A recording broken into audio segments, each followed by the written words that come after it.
केवल एक मुद्दे को बहस का विषय बनाया गया और वो था बजरंग दल पर प्रतिबंध के संदर्भ में। खैर, जो भी था, चुनाव हुआ। चुनाव के तहत कांग्रेस पार्टी को बहुमत मिला, भारतीय जनता पार्टी के हिस्से में पराजय आई। एक नई शुरुआत हुई। उम्मीद की गई कि नई दिशा में प्रदेश आगे बढ़ेगा, देश भी आगे बढ़ेगा। पर देश आगे कैसे बढ़े जब मन में इतना जहर भरा हो? जमीयत उलेमा हिंद के प्रमुख हैं सैयद अरशद मदरी।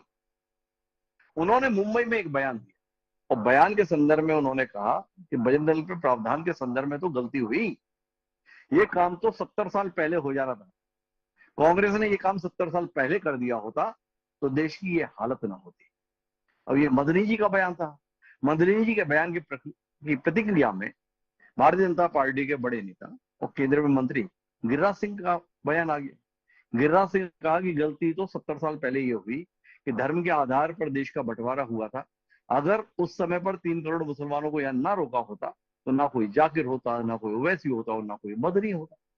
कुल मिलाकर एक बार फिर एक दूसरे के संदर्भ में जितनी कटुता भरी बातें हो सकती है उतनी कटुता भरी बातें हो रही है। वैसे भी मदनी साहब अतीत में भी अपने विवादित बयानों के लिए सुर्खियां बटोरते रहे हैं। देवबंद से ताल्लुक रखते हैं, अपने समय के काफी बड़े विद्वान भी माना जाते हैं। इस संगठन के 2006 से वह प्रमुख भी हैं, पर उनकी बातें निश्चित रूप से कहीं ना कहीं विवाद का विषय ले लेती है। आज हम इसी पर बात करेंगे कि आखिर एक ऐसे संगठन पर 70 साल पहले प्रतिबंध लगाने की बात क्यों कर रहे हैं, जो संगठन अस्तित्व में ही 1982-84 में आया था। जिस संगठन की कुल जमा उम्र 4 दशक की है, उस पर 70 साल पहले प्रतिबंध की बात क्या सोचकर मदनी साहब कर रहे हैं? या मदनी साहब बात बजरंग दल के संदर्भ में कह रहे हैं और करना दरअसल वो आरएसएस के संदर्भ में चाहते हैं?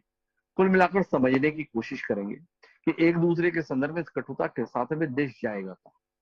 और मदनी साहब इस देश के संदर्भ में जो सनातन धर्म की संस्कृति है, उसके प्रति आस्था रखने वाले जो संगठन है, अगर उनके प्रति ऐसे मनोभाव रखेंगे तो फिर उम्मीद कैसे करते हैं कि इस देश का बहुसंख्यक अल्पसंख्यक मुसलमानों के संदर्भ में सौहार्द प्रेम के भावना के साथ में रह लेगा? सवाल महत्वपूर्ण है। इस सवाल को उत्तर लेने की कोशिश ही आज हम इस कार्यक्रम में करेंगे। हमारा आज का जो विषय वो है नफरत की जुबान, फिर वही घमासान। इस चर्चा का हिस्सा बनने के लिए कई खास मेहमान हमारे साथ जुड़ रहे हैं, उनसे आपका परिचय कराएं और देश के सम्मुख चुनौती बन चुके हुए मन की इस दूरी के संदर्भ में कुछ तर्कपूर्ण तरीके से बात करें, दूरी को पाटने की कोशिश करें। उससे पहले लेकिन समय है आज के विचार सूत्र का। हमारा आज का विचार सूत्र इस कटुता को ही जाहिर करता है कि नफरत से भरे दिल में प्यार जगाने से पहाड़ को धूल में बदलना आसान है। हजरत अली के द्वारा यह बात कही गई थी। कितनी महत्वपूर्ण बात है। अगर आपके दिल में नफरत भरी हुई है तो उसमें प्रेम कैसे पैदा करें? ये वो संघर्ष है जो पिछले 70-75 साल से इस देश में चल रहा है। हिंदू मुस्लिम भाई भाई के संदर्भ में बात तो कहते हैं, पर उस बात को व्यवहार में परिणत होते हुए नहीं दिखते हैं, क्योंकि जब जिसे मौका मिलता है वो दूसरे के प्रति जहर बुझे हुए तीर चलाने से गुरेज नहीं करता है। क्यों? इसका उत्तर खोजने की कोशिश आज हम इस चर्चा में करेंगे। इस चर्चा का हिस्सा बनने के लिए हमारे साथ कई खास मेहमान हैं। हमारे साथ भारतीय जनता पार्टी के प्रखर नेता, मंत्री रह चुके अनगिनत सालों तक और वर्तमान में विधायक ब्रजमोहन अग्रवाल जी खास तौर पर इस चर्चा के लिए मौजूद है। हमारे साथ कांग्रेस का एक विद्वान चेहरा प्रताप भानु शर्मा के तौर पर पूर्व सांसद है, प्रदेश उपाध्यक्ष है मध्य प्रदेश इकाई के, वह भी हमारे साथ। हमारे साथ इस्लामिक स्कॉलर अतीकुर रहमान साहब खास तौर पर इस चर्चा के लिए मौजूद है और उनके परम मित्र अयोध्या से हनुमानगढ़ी के महंत राजू दास जी भी हमारे साथ हैं। आप प्यारों का स्वागत है। चर्चा की शुरुआत हम प्रताप भानु जी से करेंगे, लेकिन उससे पहले 2 बयान देखेंगे, एक मदनी जी का और उसकी प्रतिक्रिया में गिरिराज सिंह जी का। एक बार सुने क्या कह रहे हैं मदनी जी और क्या कह रहे हैं उसकी प्रतिक्रिया में केंद्रीय मंत्री गिरिराज सिंह जी। ने अगर चाहा तो पूरे हिंदुस्तान के दूसरे सूबों के अंदर और मरकजी इलेक्शन के अंदर भी ये नजरिया रंग ला कर रहेगा अल्लाह। और फिर कपरस्ती के नाक में नकेल पड़ेगी, लेकिन उसी वक्त पड़ेगी जबकि कांग्रेस अपने उस नजरिए के ऊपर रहेगी जो मुल्क की आजादी से पहले का नजरिया था। लचकदार पॉलिसी नहीं, बल्कि वो पॉलिसी लाओ जिसको इस इलेक्शन के अंदर अपनाया है। कहते हो कि बजरंग दल और पॉपुलर फ्रंट के ऊपर पाबंदी लगाओ, अपने मैनिफेस्टो को जिंदा करके दिखलाओ। जिंदा करोगे तो कल जो वादा करोगे कौम उस वादे को कबूल करेगी, नहीं करोगे कबूल नहीं करेगी। 70 साल पहले अगर हमारे पूर्वजों से भूल नहीं होती कि देश के बंटवारे में अगर पूरे मुस्लिम कम्युनिटी अगर चला गया होता पाकिस्तान, तो आज भारत में न कोई जाकिर मियां पैदा लेता, न ओवैसी पैदा लेता, न मदनी पैदा लेता, न भारत को गजवाए हिंद की बात करता। आज हमारे ऊपर ही बजरंग दल को कह रहे हैं कि इस पर लगना चाहिए पाबंदी। और ये 70 साल पहले देश का दुर्भाग्य है, हमारे पूर्वजों से बहुत बड़ी भूल हुई और वही भूल का खामियाजा आज की पीढ़ी भोग रही है।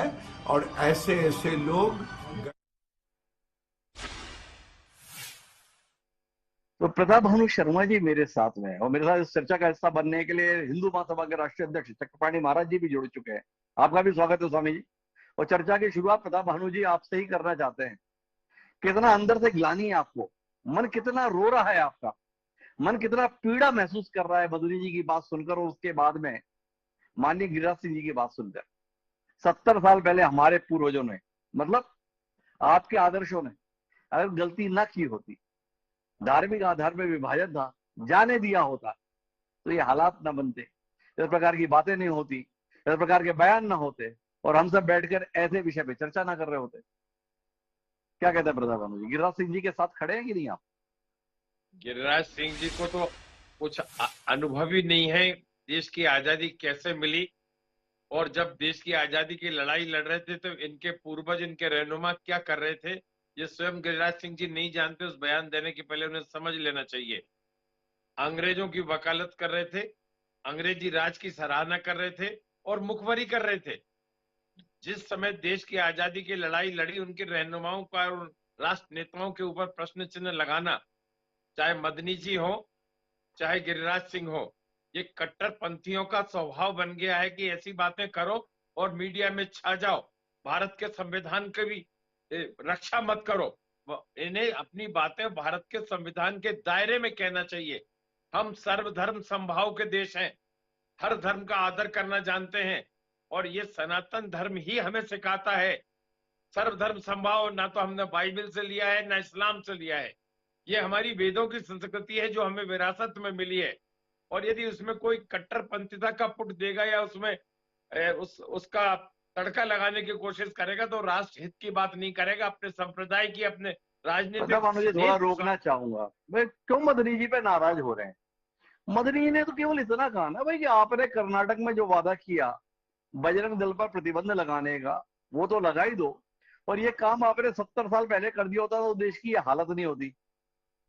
तो क्यों नाराज हो रहा है? आपने जो किया उसकी सराहना ही तो कर रहे हैं, बस इतना कह रहे हैं, जरा लेट कर रहे हो, जल्दी कर देते। हिमांशु साहब, आपने स्वयं अपने इंट्रो में ये कह दिया कि इसका बजरंग दल का अस्तित्व भी 84-85 में आया है, उस समय तो हुआ ही नहीं था ये। तो उन्हें अपनी बात साफ कहना चाहिए कि वो किस बारे में चर्चा कर रहे हैं, आरएसएस के बारे में बात कर रहे हैं या बजरंग दल के बारे में बात कर रहे हैं।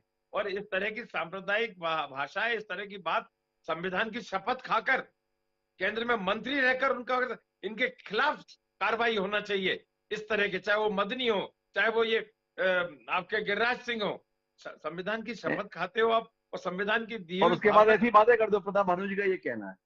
ब्रजमोहन जी भी संविधान की शपथ कई बार लिए हैं भाई, विधायक के तौर पर भी लिए, मंत्री के तौर पर भी लिए।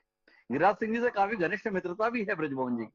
यहाँ पे मित्र कैसी भाषा बोलते हैं प्रताप भानु जी, ये सवाल कर रहे हैं ब्रजमोहन जी। कितना विचलित हैं आप गिरिराज सिंह जी की भाषा से?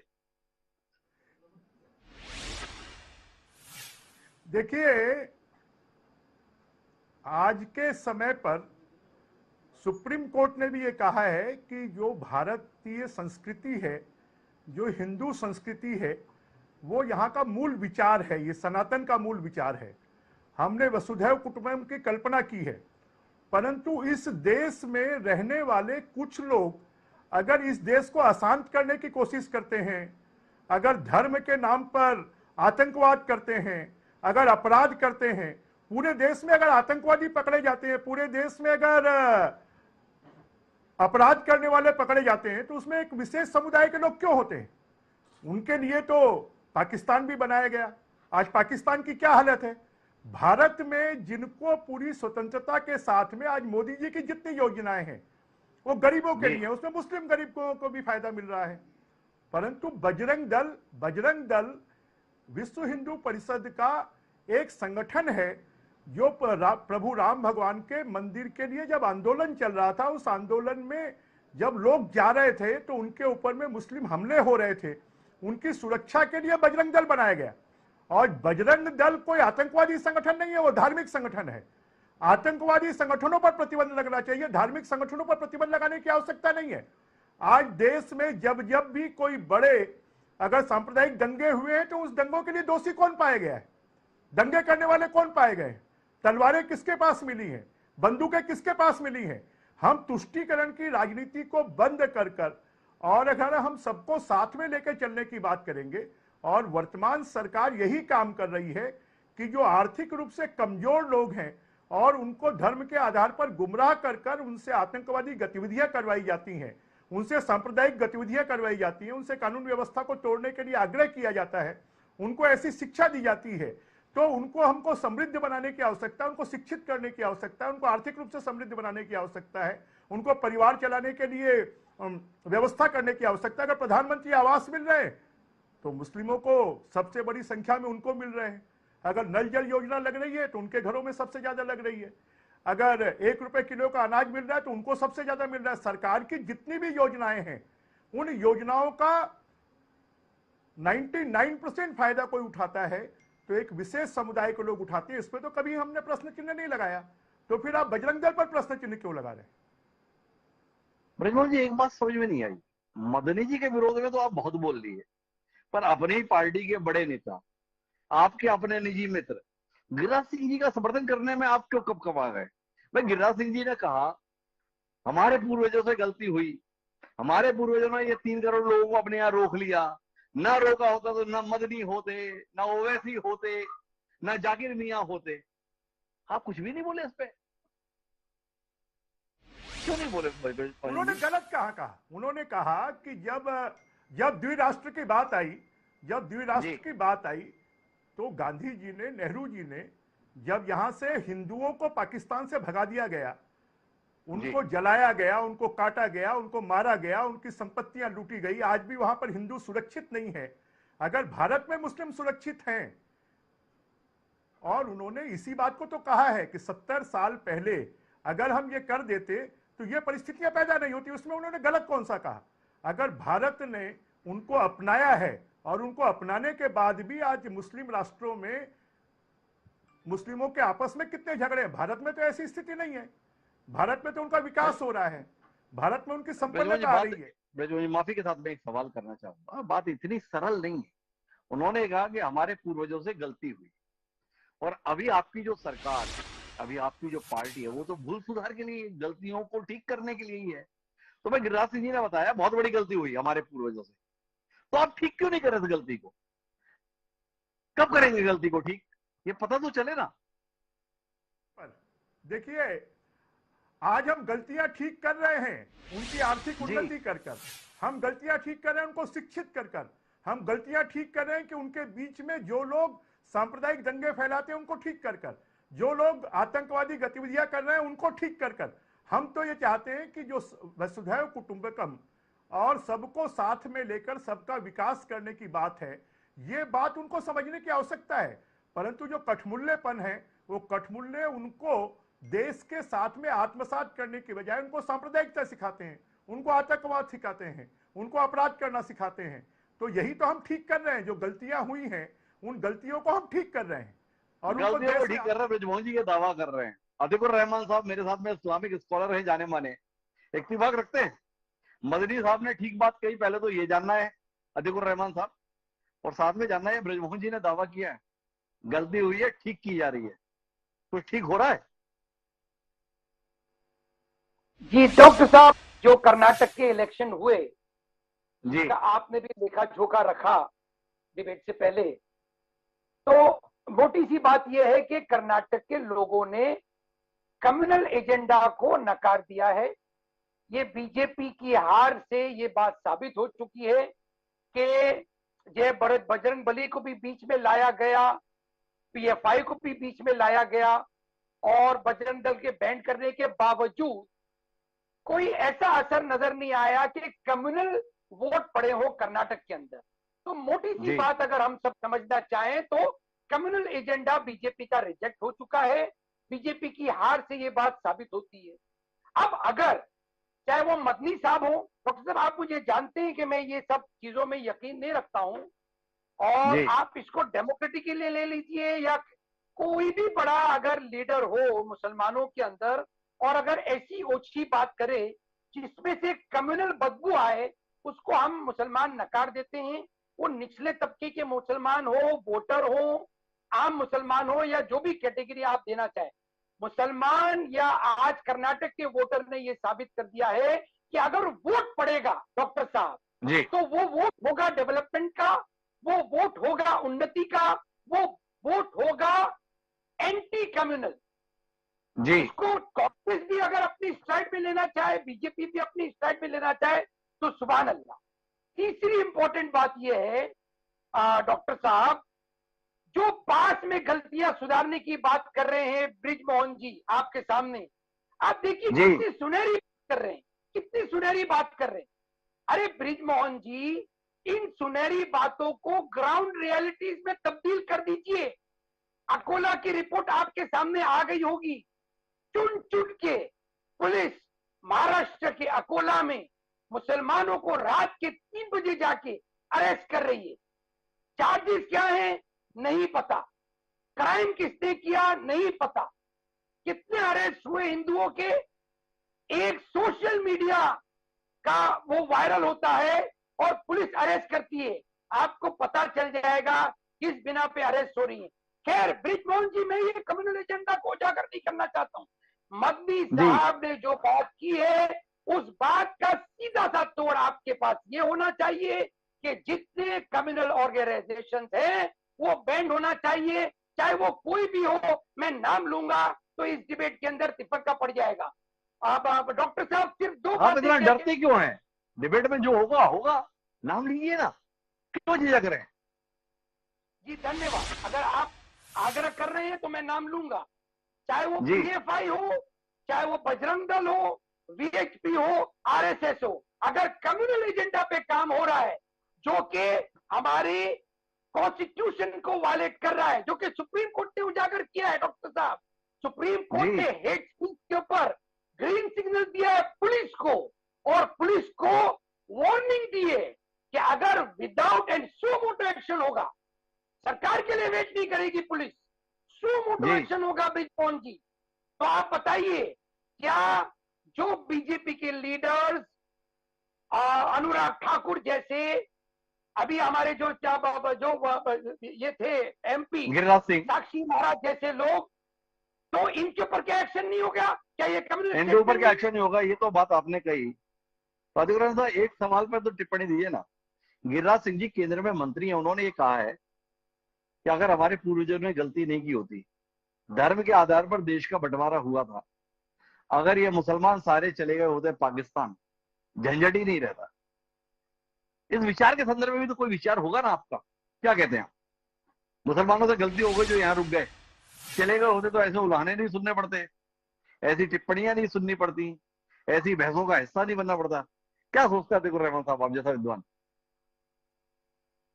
डॉक्टर साहब, मैं उसी पर आ रहा था। देखिए, आप बजरंग दल का सिर्फ दो साल के अंदर 2 चीजों के अंदर ध्यान देके जितनी एफआईआर होती है इनके खिलाफ, वो किसी भी स्टेट की एफआईआर खिलाफ, न्यू ईयर के दौरान और वैलेंटाइंस डे के पहले कौन कौन सी संवैधानिक हरकतें करते हैं ये, उसका आप लेखा जोखा लोकल पुलिस स्टेशन से मंगवा के देख लीजिए। और उसके बाद में तीनों महाराज जो मेरे सामने बैठे हैं, ब्रिजमोहन जी, चक्रपाणी जी और राजू दास जी, मुझे बताइए क्या ये संवैधानिक ऑर्गेनाइजेशन हैं? वैलेंटाइंस डे के ऊपर जो हरकतें करते हैं, ये न्यू ईयर के दौरान जो हरकतें करते हैं, अच्छा ये भी तीनों चीज आप तीनों महाशय से पूछ लीजिए, क्या हमारी हिंदू बहनें जीन्स जो पहनती हैं, क्या आप इनको ग्रीन सिग्नल देते हैं जीन्स पहनने की? आप इनको इजाजत यादव रहमान देते साहब हैं? का सवाल है, कुछ हस्तक्षेप करने जा रहे हैं ब्रजमोहन जी, उनकी टिप्पणी लेते हैं और फिर महेंद्र राजू दास जी के पास चलते हैं। जी ब्रजमोहन जी, कुछ कह रहे हैं आप? क्या ये परमिशन देंगे कि मुस्लिम लड़कियां भी वैलेंटाइन डे मनाने जाएं? क्या ये परमिशन देंगे कि मुस्लिम लड़कियां भी न्यू ईयर के ऊपर में शराब पीने के लिए जाए? क्या ये परमिशन देंगे? ये तो भारत की संस्कृति को बचाने के लिए है। आज जब एक तरफ ऐसी बात करते हैं और दूसरी तरफ आप बुर्के की बात करते हैं, तो क्या मुस्लिम लड़कियां वैलेंटाइन डे मनाने जाएंगी तो आप परमिशन देंगे क्या? क्या मुस्लिम लड़कियां अगर न्यू ईयर में शराब पीने जाएंगी तो आप परमिशन देंगे क्या? जो हमारी तो संस्कृति को ब्रजमोहन जी, बर्बाद आपका करते मानना हैं। यह है कि देश में संविधान में 21 साल से ऊपर वयस्क को जो अधिकार हैं, अगर उनका उपयोग करते हैं युवक युवतियां, तो उस पर रोकने का अधिकार बजरंग दल को रहना चाहिए, उनकी लाठी का इकबाल रहना चाहिए, और पुलिस को कोई अधिकार नहीं है कि ऐसे कार्यों के संदर्भ में वो रोके। आप डाइवर्ट कर रहे हैं। हमारी जो संस्कृति है, हमारे संस्कार हैं, हमारी संस्कृति और संस्कार को बचाए रखना हमारे धार्मिक संगठनों का उद्देश्य है।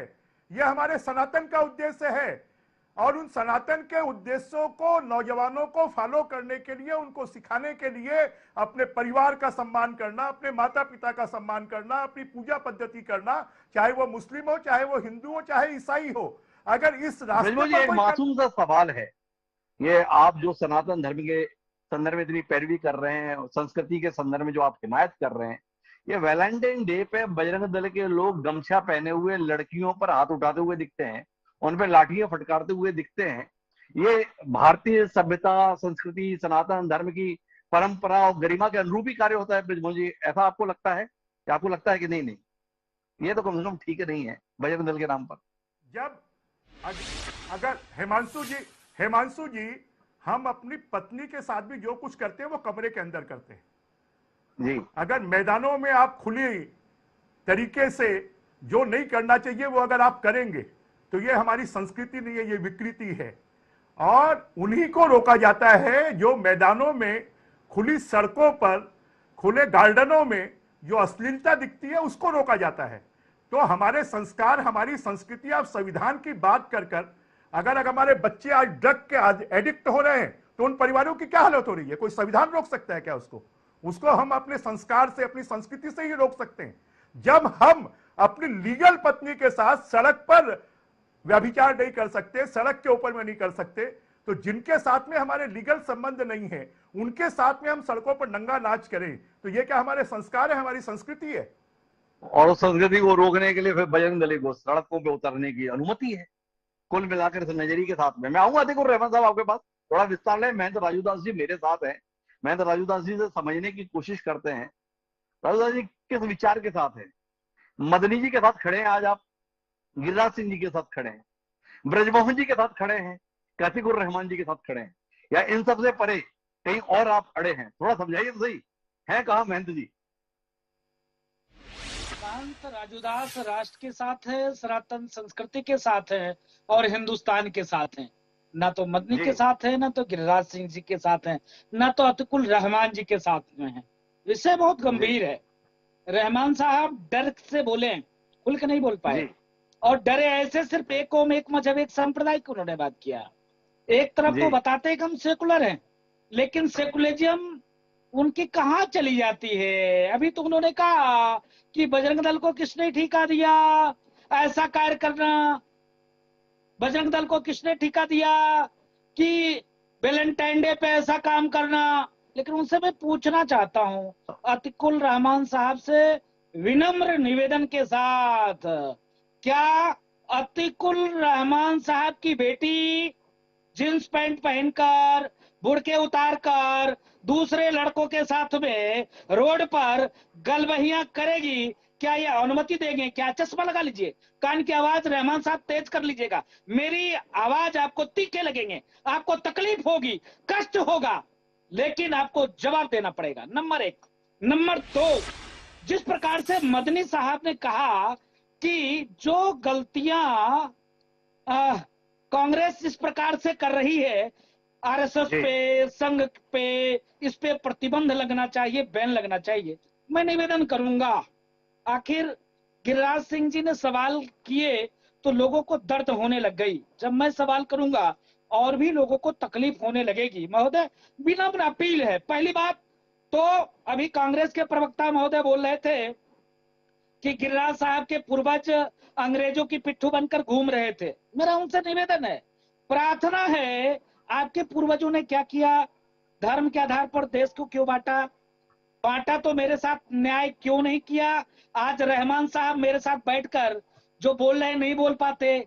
आज ये पाकिस्तान में कहीं डमरू बजा रहे होते, या तो बीन बजा रहे होते, या तो कहीं नमाज पढ़ रहे होते। नहीं, आज जिस प्रकार से बैठकर मेरे सामने में बोल पा रहे, नहीं बोल रहे होते। धर्म के आधार पर पहले बात आपने देश का बंटवारा किया, वो गलत किया, उसको एक्सेप्ट करिए, एक्सेप्ट करिए, एक्सेप्ट करिए। दूसरा गलती और एक्सेप्ट करिए, आपने मुसलमानों को जाने क्यों नहीं दिया। वहां से हिंदू भरी ट्रकों से, ट्रेनों से लाश आती थी, यहां से आप अनाज और रुपया भर के भेजते थे। तीसरी बात, पूरे देश में मैं पूछना चाहता हूं, पूरे देश में कोई मदरसा, कोई मस्जिद, कोई गिरजाघर सरकार ने एक्वायर किया है क्या? उसकी चढ़ावा सरकार लेती है क्या? नहीं। 70 के बाद सारे चीज तो मेरे ऊपर आपने थोप दिया। मुझको नहीं बोलने का अधिकार है, न पूजा करने का अधिकार है, न मंदिर की चढ़ावा लेने का अधिकार है, सब तो आप ले लिए। अगर आप देखिए कोई शब्द देखिए, आप देखिए कि अभी तत्काल ज्यादा नहीं हुआ है, आज भी स्वामी प्रसाद मौर्य ने रामराज को नकारा और रामराज से आरक्षण से जोड़ दिया। भाई आप बीजेपी पे सवाल करो, आरएसएस पे सवाल करो, बजरंग दल पे सवाल करो, राजू दास पे सवाल करो, योगी जी से सवाल करो, लेकिन योगी जी का मतलब सनातन संस्कृति नहीं होता।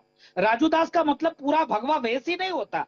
राम जी संघ का मतलब पूरा राम परिवार, रामराज नहीं होता। कहने का मतलब है, आप देखिए डेनमार्क में कार्टून बनता है, पूरा देश चलता है। नुपुर शर्मा के बयान के साथ बनाई है, लेकिन नुपुर शर्मा की जिसने साथ दिया गला कट गया, उस पर रहमान साहब नहीं बोलेंगे, ये कट्टरता पे नहीं बोलेंगे। इनके लोग कितने कट्टर होते हैं, जब शुक्रवार की छुट्टी के लिए मांग कर देते हैं, जहां इनकी जनसंख्या बढ़ती है वहां सिर्फ एक कौम, एक मजहब, एक संप्रदाय की बात होने लग जाती है। जहां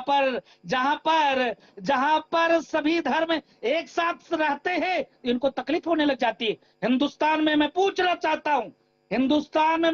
चाहता हूं उनसे, आज पाकिस्तान की स्थिति क्या है, अफगानिस्तान की स्थिति क्या है, बांग्लादेश की स्थिति क्या है। बांग्लादेश में तो कोई राजू दास नहीं है, अफगानिस्तान में तो कोई राजू दास नहीं है, पाकिस्तान में कोई गिरिराज सिंह नहीं है। क्यों नहीं है?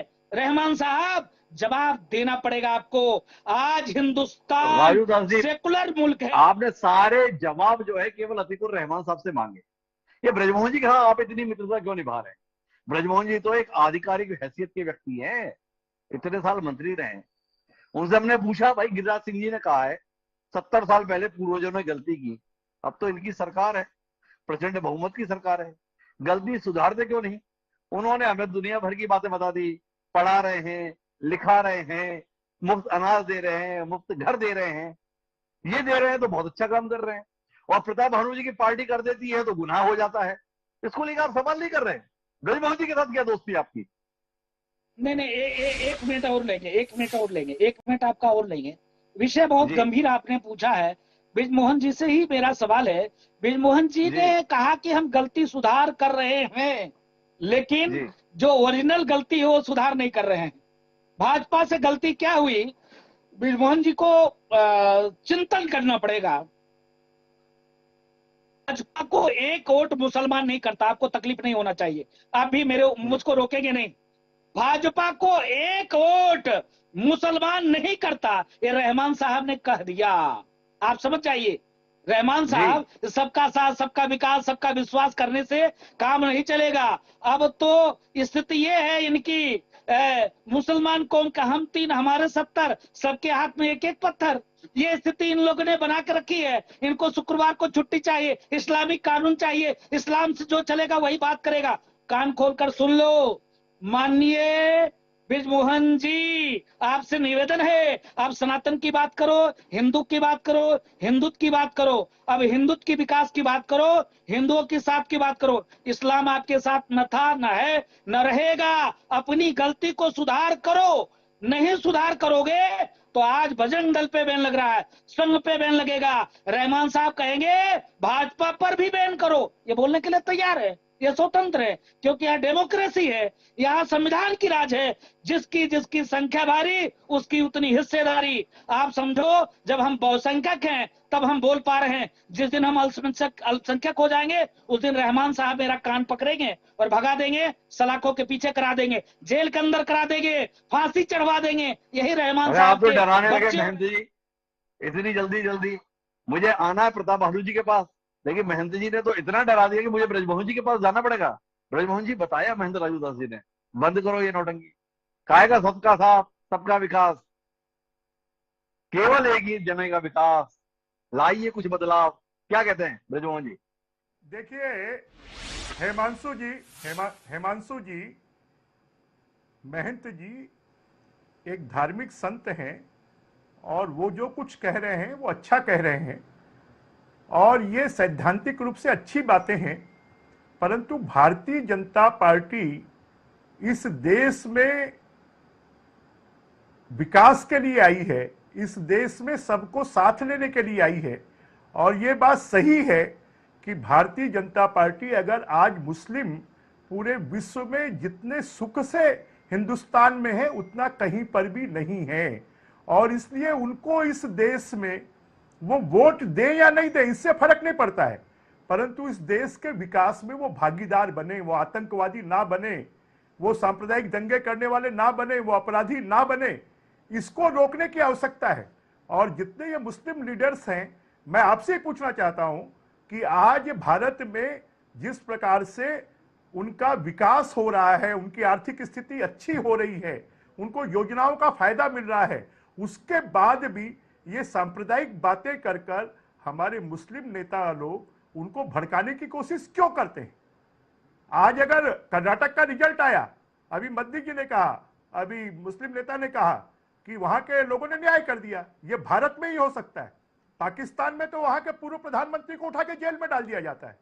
आप तो ये हिंदुस्तान में इतना बोल पा रहे हैं, वहां पर इतना बोल भी नहीं सकते। अगर आपको इतना अधिकार है तो आप कम से कम तारीफ करिए, पिछले 8 सालों में 9 सालों में मोदी जी के नेतृत्व में मुस्लिमों का कितना आर्थिक विकास हुआ है। सांप्रदायिक दंगे कांग्रेस के राज में कितने होते थे, आज उन सांप्रदायिक दंगों पर नियंत्रण क्यों हो गया है, इसके बारे में बात करें। धार्मिक नेता होने के नाते, धार्मिक संत होने के नाते उन्होंने जो बात की वो सही बात की, और आने वाले समय में भारत में हम ये सहमति बनाना चाहते हैं कि सबके लिए एक कानून हो, शरीयत कानून अलग ना हो, हिंदू विवाह कानून अलग ना हो, सबके लिए एक कानून हो, सबके लिए एक बराबरी का अधिकार हो। ये भारत में जिस दिन हो जाएगा उस दिन सभी समस्याओं का समाधान हो जाएगा, ये सांप्रदायिकता ये सब समाप्त हो जाएगी। और इसलिए मुस्लिम नेताओं को भी इस बात के लिए, मुस्लिम संतों को भी इस बात के लिए तैयार होना चाहिए कि हम भारत में रह रहे हैं तो भारत में सबके लिए एक जैसा कानून होना चाहिए। सब कोई अलग अलग, मुस्लिम शरीयत अलग नहीं होना चाहिए, हिंदू अलग अलग नहीं होना चाहिए। जिस दिन सबके लिए एक कानून हो जाएगा उस दिन ये सब समस्याएं समाप्त हो जाएगी, और ये जो हम चर्चा करने बैठे हैं चर्चा भी हम नहीं करेंगे।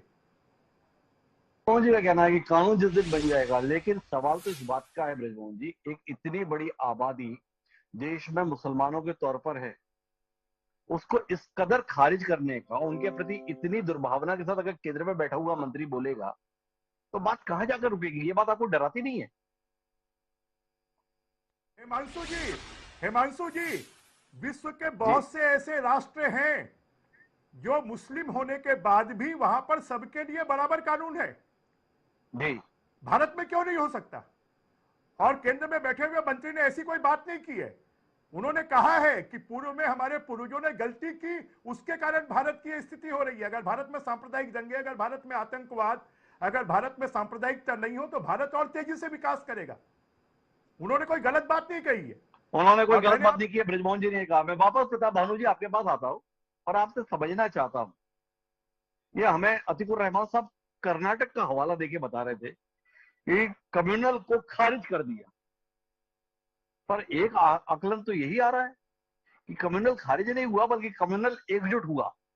मुसलमान जो बड़ी संख्या में जेडीएस को वोट करते थे वो वापस अपनी पुरानी संस्था के प्रति लौटा है जिसका नाम कांग्रेस है, और कांग्रेस को एकमुश्त वोट कर दिया। इसलिए कर्नाटक में सीटों का समीकरण बदल गया। क्या कहते हैं प्रधानमंत्री? बजरंग दल पर बैन का ऐलान काम कर गया, इसीलिए मदनी जी का इतना हौसला हो गया। जी हिमांशु जी, जी जो कर्नाटक का वर्डिक्ट है, जो वहां का फैसला आया है, वो करप्शन और कम्युनल दोनों ही आधार पर आया है। करप्शन को रिजेक्ट कर दिया, भ्रष्ट सरकार को हटा दिया, और करप्शन के बाद जो कम्युनल का ओवरडोज था, देश का प्रधानमंत्री वहां बजरंग बली जी की जय करने लगे और जाके कहने लगे बजरंग बली को इन्होंने ताले में बंद कर दिया। इतना बड़ा झूठ बोल जाए। बजरंग बली और बजरंग दल में जमीन आसमान का फर्क है। बजरंग बली, हनुमान जी हमारे भगवान है, इष्ट देव हैं। बजरंग दल भगवान नहीं हो सकता। बजरंग बली का अपमान मत करिए।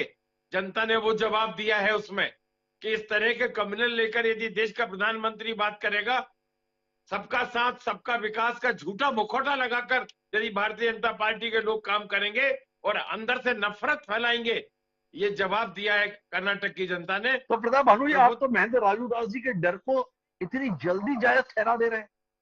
महेंद्र राजू दास जी ये बता रहे थे कि अभी बजरंग दल पे बैन की बात कही है अतिकुर रहमान साहब ने, विहिप पे प्रतिबंध की बात कही है, आरएसएस पे प्रतिबंध की बात कही है, आगे चल के भाजपा पे प्रतिबंध लगेगा।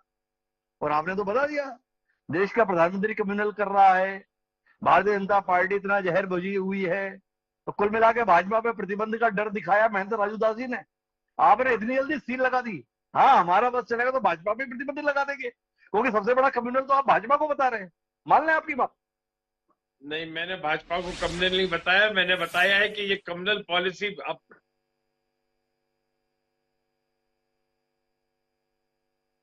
करते हैं, संविधान का और कानून का पालन नहीं करते हैं।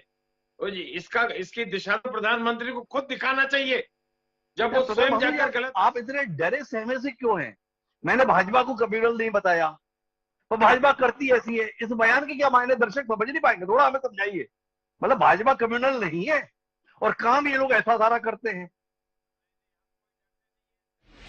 सब कांग्रेस ही इनका मुकाबला करती है, दूसरे लोग तो एक अगल बगल झांकते हैं। यदि संविधान की रक्षा कर रही है तो कांग्रेस कर रही है, संविधान संस्थाओं की रक्षा कर रही है तो कांग्रेस कर रही है, देश में सद्भावना की बात कर रही है तो कांग्रेस कर रही है। और उसका सबसे जीता जागता उदाहरण, हमारा प्रचार किसी भी हद तक कर्नाटक में नीचे नहीं गया। हमने उसे कम्युनल लाइन से अलग हटकर जो भी अतिवादी बात करेगा, चाहे बजरंग दल हो चाहे पीएफआई हो, हम उसे प्रतिबंध लगाएंगे। या जो आतंक के साथ में जाए। बजरंग दल को आपने साथ मिला दिया, इसी पे तो पूरा बवाल मचा है प्रताप भानु जी। कम्युनल तो आपने कर ही दिया ना, बजरंग दल पे प्रतिबंध का ऐलान किया, पूरी भाजपा चिल्ला चिल्ला के देश को बता रही है सारा मुसलमान एकजुट हो गया, देखो क्या हो गया। सवाल है आपके लिए विचार का। मुझे आना है अतिकुर रहमान साहब के पास, लेकिन महेंद्र राजू दास जी के पास में कुछ कहने के लिए है। एक बार सुनते हैं महेंद्र जी क्या कह रहे हैं। ये महेंद्र जी। नहीं, जी, देखिए मैंने जो कहा प्रत्यक्ष किम प्रमाणम, कांग्रेस के वरिष्ठ नेता ने, पूर्व सांसद ने दे दिया। साफ साफ शब्दों में उन्होंने कह दिया ना जो मैं कह रहा था, सीधे सीधे उन्होंने कह दिया। विषय बहुत गंभीर है, बहुत गंभीर विषय है, ये बहुत सोचनीय विषय है। जब तक आप देखो हिंदू बहुसंख्यक है तभी तक यहाँ संविधान का राज है। जिस दिन हिंदू अल्पसंख्यक हो जाएगा उस दिन संविधान का राज नहीं रहेगा। एक कौम, एक मजहब, एक संप्रदाय की बात होगी, उसको आप नकार नहीं सकते, क्योंकि यहाँ संविधान की राज है। संविधान के राज में डेमोक्रेसी व्यवस्था है, जिसकी जितनी संख्या भारी उसकी उतनी हिस्सेदारी। इस तर्ज पर यहाँ पर राजनेता जनतंत्र के हिसाब से जिसको वोट मिलेगा, उत्तर प्रदेश में देख लीजिए जो चुनाव, नगर निकाय चुनाव हुआ है, सबके सब सीट बीजेपी जीत गई, कोई आया, कोई नहीं आया। और अभी मोहन जी बोल रहे थे हम सबका साथ सबका विकास सबकी विश्वास की बात करते, हम सबको सुरक्षा, संस्कार, हम सबको जो मेडिसिन, हम सबको शिक्षा, ये देने की कोशिश करते हैं। मुस्लिम आतंकवादी न बने, निवेदन है उनसे, पूरे विश्व में जहाँ पर भी मुसलमान पकड़े जाते हैं, हिंदुस्तान में भी जहाँ मुसलमान पकड़े जाते हैं, कोई डॉक्टर होता है, कोई इंजीनियर होता है, कोई साइंटिस्ट होता है, सब पढ़ा लिखा होता है। ऐसा क्यों होता है? जब तक इनके सोच को आप नहीं बदलोगे, इनकी विचार को जब तक आप नहीं बदलोगे, तब तक आप अनाज दे दो फ्री में, आप चिकित्सा दे दो फ्री में, मकान दे दो फ्री में, ये सुधरने वाले नहीं है, चिंतन करने वाले नहीं है। महेंद्र राजू दास जी बहुत आक्रामक है। पर महेंद्र जी एक सवाल आपसे और पूछना है, फिर अतीकुर रहमान साहब के पास चलना है। आप बार बार बता रहे हो हमें और डरा रहे हो सीधे शब्दों में कि जब तक बहुसंख्यक हिंदू है तब तक ही संविधान का राज है, जैसे ही अल्पसंख्यक हो जाओगे कुछ बचेगा नहीं। तो भाई आप नुस्खा तो बताओ, कैसे हिंदू बहुसंख्यक बना रहे? थोड़ा ये भी तो ज्ञान आपसे मिल जाए ना, संत है आप, समाज को दिशा देते हैं, थोड़ा पता तो चल जाए। नहीं नहीं नहीं नहीं, मैं पुनः निवेदन करूंगा, हाथ जोड़कर अपील करूंगा कि मैं किसी को डरा नहीं रहा, मैं निवेदन कर रहा हूँ, जो सही बात है वो बता रहा हूँ। आज देखिए जम्मू कश्मीर में स्थिति क्या हुआ। जम्मू कश्मीर से जब कश्मीरी ब्राह्मण को मारा गया, काटा गया, भगाया गया, लोगों ने क्या दिया? कश्मीरी ब्राह्मण, ब्राह्मण नाम दे दिया। कोई बोले ही ना, कोई सवाल ही ना उठाए, क्या अरे साले पंडित मारे जा रहे हैं, क्या मतलब है? मारे जाने दो, कोई दिक्कत नहीं है, कोई समस्या नहीं है, मारे जाने दो। लेकिन नहीं, वहाँ कश्मीर के हिंदू मारे गए, काटे गए, भगाए गए। हिंदुस्तान में ही जहाँ डेमोक्रेसी है, जहाँ लोकतंत्र है, आज देखिए उत्तर प्रदेश में एक गुंडा मार दिया जाता है विदेश के संसद भवन में, वहाँ का सांसद यह बोलता है कि हिंदुस्तान में मुसलमानों के साथ जाति हो रही है। मैं पूछना चाहता हूँ, रहमान साहब बैठे हुए हैं, हिंदुस्तान का किसी मुसलमान ने ये नहीं कहा कि हाँ वो दोनों गुंडे थे, अपराधी थे, उनके ऊपर 100 मुकदमे हैं और 80 मुकदमे ऐसे हैं जहाँ पर मुसलमानों बहन बेटी की इज्जत लूटना, मदरसे को कब्जा करना, मुसलमानों को मारना, ये किसी को नहीं दिखाई दिया। क्या दिखाई दिया? अरे मुसलमान को मारा गया, देश के मुसलमान, पूरे विश्व में शोर शराबा मचाया। तो क्या मैं डरवा रहा हूँ? ये सही बात कर रहा हूँ तो आपको भी दिक्कत हो रही है। आप ये बता रहे हो कि राजू दास जी डरवा रहे हो। देखिए विषय यही है, जब तक जनसंख्या नियंत्रण कानून। आपने मेरा सवाल सुना नहीं, मैंने आपसे ये पूछा कि महेंद्र जी आपने बता दिया जब तक हिंदू बहुसंख्यक है तब तक ही ठीक है, तो हिंदू बहुसंख्यक बना रहे इसके लिए क्या करें, ये मेरा सवाल है। इसका भी तो कोई उत्तर देंगे आप? उत्तर देंगे महोदय, उत्तर देंगे। जब तक सड़ी हुई जातिवादी मानसिकता से दूर हिंदू नहीं हटेगा, जब तक सामान्य नागरिक संहिता आप नहीं लगाएंगे, जब तक जनसंख्या नियंत्रण कानून नहीं लगाएंगे, जब तक सबको एक संविधान के तहत सबको अधिकार नहीं देंगे, तब तक ये संभव नहीं है कि हिंदू को। महेंद्र राजू दास जी ने सीधे तौर पर ब्रजमोहन जी को कटघरे में खड़ा कर दिया, भाई समान नागरिक संहिता जब तक आप नहीं लाओगे, जनसंख्या नियंत्रण कानून नहीं लाओगे, तब तक बात बनेगी नहीं। मैं आऊंगा ब्रजमोहन जी के पास इसका उत्तर लेने के लिए, लेकिन पहले अतीकुर रहमान साहब के पास आना चाहता हूँ। अतीकुर रहमान साहब, पूरी चर्चा में मानो मुसलमान खलनायक के तौर पर ही खड़ा हो गया। इस बात पर शिकायत है कि अतीक अहमद जैसा बदमाश मारा जाता है, इस देश के पढ़े लिखे मुसलमान उसका स्वागत करने के लिए तत्पर नहीं होते हैं। विदेश से भी आवाज इस रूप में प्रस्तुत कराई जाती है कि देखो मुसलमानों के ऊपर कितना जुल्म हिंदुस्तान में हो रहा है। इस बात पर महेंद्र राजू दास जी को शिकायत है कि कश्मीर से ब्राह्मणों को, पंडितों को मारकर भगाया गया, पढ़े लिखे मुसलमानों ने इसके खिलाफ कोई आवाज, आंदोलन नहीं चला। थोड़ा बताइए आप अतीकुर रहमान साहब, क्या आपको नहीं लगता है वाकई संतुलन में कहीं ना कहीं गड़बड़ तो है? डॉक्टर साहब पान जी की बहुत इज्जत करता हूं मैं। इन्होंने जो इल्जामात मुझ पर लगाए हैं, मैं समझ रहा हूं कम से कम 100 से ज्यादा इल्जामात लगा दिए हैं, और इतना वक्त शायद आज हमारी चर्चा में आप मुझे नहीं देंगे कि मैं एक एक का जवाब दूं। मुख्य तौर पर जो इन्होंने बच्चों की बात की बजरंग दल के संदर्भ में और वैलेंटाइन डे के संदर्भ में, इस पे कहूंगा, और मैं फिर मूल प्रश्न पे आऊंगा जो वो मुस्लिम वोट बैंक स्विंग है उसके ऊपर। राजू दास जी और ब्रजमोहन जी, कुरान और रविंद्रनाथ टैगोर को दो चीजों को मैं कोट करना चाहूंगा यहाँ पर। डॉक्टर साहब, रविंद्रनाथ टैगोर की एक लाइन है बच्चों के लिए, do not expect your child to walk on your footprints as he has born in different times. और कुरान मुसलमान को यह हिदायत देता है कि अपने बच्चों को अच्छी परवरिश दो, और जब वो बालिग हो जाए तो उसको खुला छोड़ दो। अच्छी परवरिश ये साबित करेगी कि वो ना आतंकवाद बने और ना कोई नंगी हरकतें करे, चाहे वो वैलेंटाइंस डे हो या न्यू ईयर हो। ता कयामत, ता उम्र उसके ऊपर छड़ी लेके रास्तों के ऊपर उसको बैल की तरह या बकरी की तरह हाँकते ना फिरे। अब मैं मूल प्रश्न के ऊपर आता हूं डॉक्टर साहब आपके, कि आखिर ये मुस्लिम वोट बैंक स्विंग हो गया, ये अच्छाई के लिए है या बुराई के लिए है? मुस्लिम वोट बैंक स्विंग स्विंग हो गया एक तरफा, इसके ऊपर सबको बड़ा बड़ा बड़ा ये है, दुख है। और अगर हिंदू वोट बैंक स्विंग होने की, राजू मोहनदास जी जब बोलते हैं कि भाई आप जातिवाद को खत्म करके हिंदू एकत्र हो जाए, इसके ऊपर किसी को ऑब्जेक्शन नहीं है। तो मैं इस संदर्भ में दो बातें कहना चाहूंगा कि अरे भाई, अगर एक समुदाय एक प्लेटफॉर्म पे आ जाता है तो इसमें डर की बात है, या ये आपको एक मजबूत मुल्क बनाने की वो देता है, सिग्नल देता है।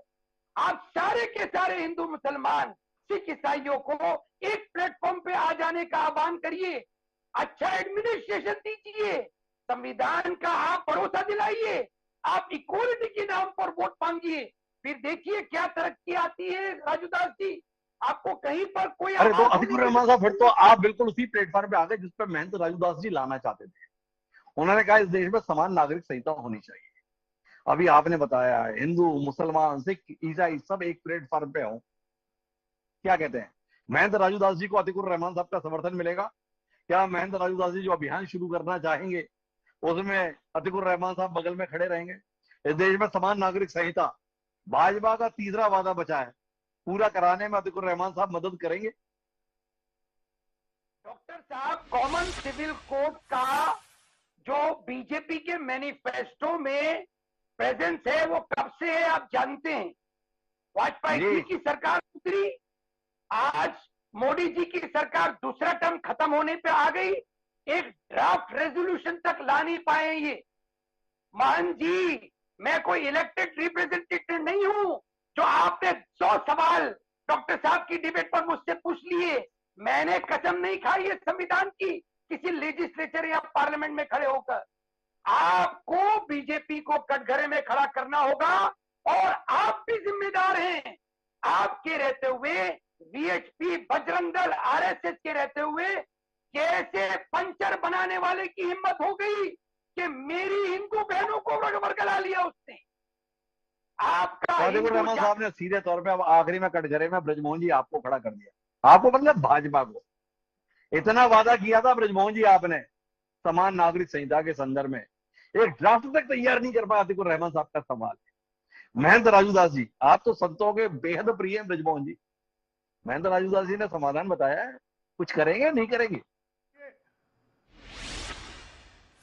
देखिए, आपके साथ में मुस्लिम नेता भी बैठे हैं। काजी हबीबुर रहमान जी आज ही एक प्रेस में प्रेस नोट जारी करें कि समान आचार संहिता मोदी जी की सरकार लाए, हम समर्थन करेंगे। क्यों नहीं करते?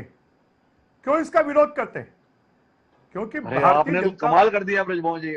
अतिकुर रहमान साहब को पता ही नहीं था कि मोदी जी जो है केवल उनके एक बयान के लिए रुके हुए हैं। तो अतिकुर रहमान साहब आप ऐलान करो ब्रजमोहन जी को, भाई समान नागरिक संहिता के संदर्भ में मेरी सहमति है, लेके आओ ड्राफ्ट। आपके माध्यम से संदेश पहुंच जाए। ब्रजमोहन जी के बड़े निकट संबंध है मोदी जी से भी। क्या कहते हैं अतिकुर रहमान साहब, जरा बात पूरी हो जाए। मोहन जी, विदाउट ड्राफ्ट आप चर्चा कैसे करेंगे?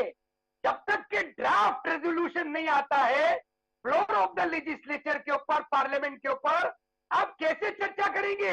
आप अतिकुर रहमान साहब, मेरा सवाल है, ब्रजमोहन जी ने मुद्दा उठाया, क्या आप ये मांग करते हैं इस कार्यक्रम में कि समान नागरिक संहिता के संदर्भ में सरकार ड्राफ्ट प्रस्तुत करे, या इस पे आपका ऐतराज है?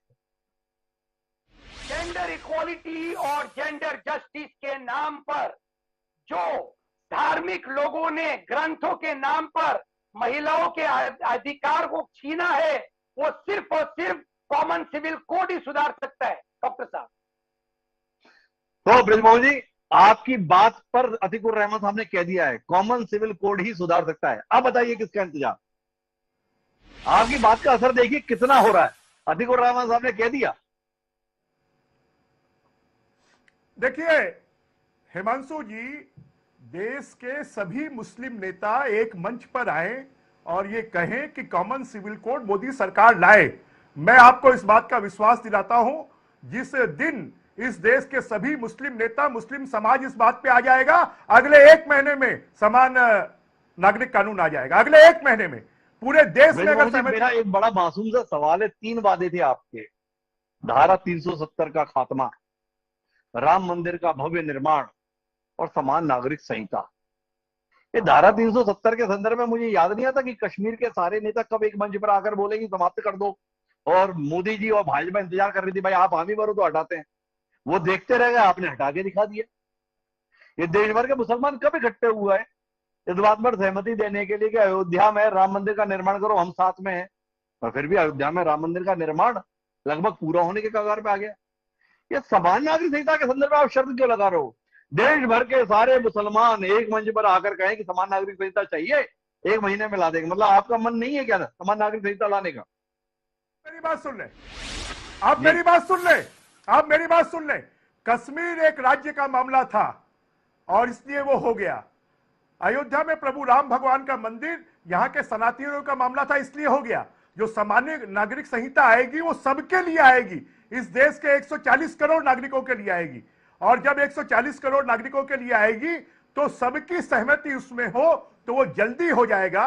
और इसलिए मैं तो आपको कहता हूं कि पूरा देश इस पे सहमति दे। आप देखिए अगले 1 महीने में समान नागरिक संहिता आ जाएगी, इस बात का मैं आपको विश्वास दिलाता हूं। आप अपने चैनल के माध्यम से भी पूरे देश को एकजुट करिए तो बहुत अच्छी बात होगी। सरकार ब्रजमोहन जी ने कह दिया भाई समान नागरिक संहिता जो समाधान बताया महेंद्र राजू दास जी ने, उसके लिए सारे देश को एक राय होना पड़ेगा। तो निश्चिंत रहे लोग, एक राय होना नहीं है, इसलिए समान नागरिक संहिता का होना नहीं है। महेंद्र जी कुछ विचार कीजिएगा कैसे आएगी समान नागरिक संहिता, क्योंकि ब्रजमोहन जी की शर्त बड़ी कड़ी है। इस शर्त को पूरा होने के लिए किसको पड़ी है? तो कुल मिलाकर ऐसे बयान ही आएंगे, ये साफ तौर पर जाहिर हो रहा है। लेकिन ऐसे बयानों के बीच देश को हम दुनिया का सिरमौर कैसे बनाएंगे, ये सवाल अनुत्तरित रह जाता है। बहरहाल इसका उत्तर खोजा जाना चाहिए। आप सभी मेहमानों को धन्यवाद इस चर्चा का हिस्सा बनने के लिए। सवाल जो एक दूसरे के संदर्भ में इतनी दूरी का है, इसी को समर्पित हमारा आज का शेर है। हमारा आज का शेर ये कहता है कि खुदा से क्या मोहब्बत कर सकेगा, खुदा से क्या मोहब्बत कर सकेगा जिसे नफरत है उसके आदमी से।